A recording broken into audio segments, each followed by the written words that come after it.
گانے سنا کر ہمارا ایمان چھینا جا رہا ہے. کتنا آسانی سے ایمان کھو رہے مرد بھی اور عورتیں بھی. فلمیں دکھا کر ایمان چھینا جا رہا ہے. کتنی آسانی سے ایمان کھو رہے ہیں ہم لوگ.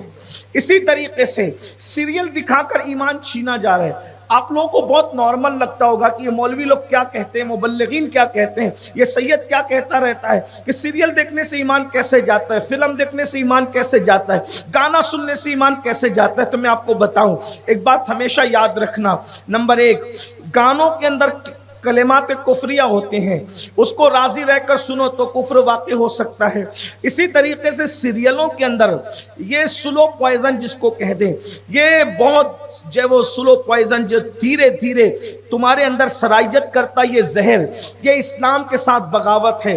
سیریلوں کو آپ کسی بھی طریقے سے چیک کریں تو پتہ چلتا ہے, اب وہ کسی ملک کا ہو, چاہے انڈیا کا ہو, چاہے پاکستان کا ہو, چاہے اردو جاننے والی کسی زمین کا ہو, ہر سیریل کے اندر اسلام کی بغاوت ضرور ہے. اس لیے کہ دنیا کسی کے ہاتھ میں ہے. یہ یاد رکھنا اچھی طرح سے. اگر سیریل دیکھ کر کوئی نیک بننا چاہتا ہے تو میں کہتا ہوں یہ خام خیالی ہے. ای محال است وہ خام خیال است.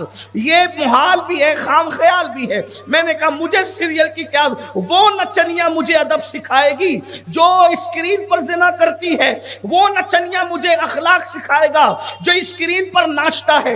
ارے وہ شریف ہوتا تو ناچتا کیوں, وہ شریف ہوتی تو ناچتی کیوں. اور پھر اگر وہ اخلاق سکھائے بھی تو ایک بات کہنا چاہتا ہوں, جس میں خود اخلاق, ایک بات ہے ایک اخلاق کی گفتگو کرنا اور ایک اخلاق پر عمل کرنا. جو صرف گفتگو کرتے ہیں ان کی زندگی جو ہے وہ کبھی دل پہ اثر نہیں کرتی. طوطے سے 1000 مرتبہ لا الہ الا اللہ سنو لیکن کوئی اثر نہیں ہوتا, لیکن صوفی سے لا الہ الا اللہ سنو تو دل کی دنیا بدل جاتی. وجہ کیا ہے؟ طوطے کی زبان پہ کلمہ ہے اور صوفی کے دل میں کلمہ ہے.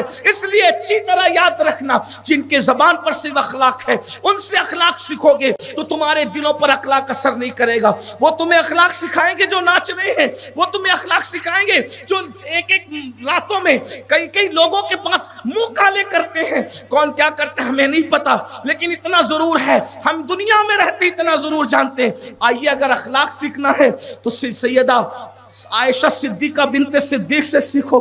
اخلاق سیکھنا ہے ام المومنین سیدہ خدیجہ سے سیکھو. اخلاق سیکھنا ہے حضرت میمونہ سے سیکھو. اخلاق سیکھنا ہے حضرت حفصہ سے سیکھو. اخلاق سیکھنا ہے حضرت جویریہ سے سیکھو. اخلاق سیکھنا ہے زینب بنت خزیمہ سے سیکھو. اخلاق سیکھنا ہے زینب بنت حجج سے سیکھو.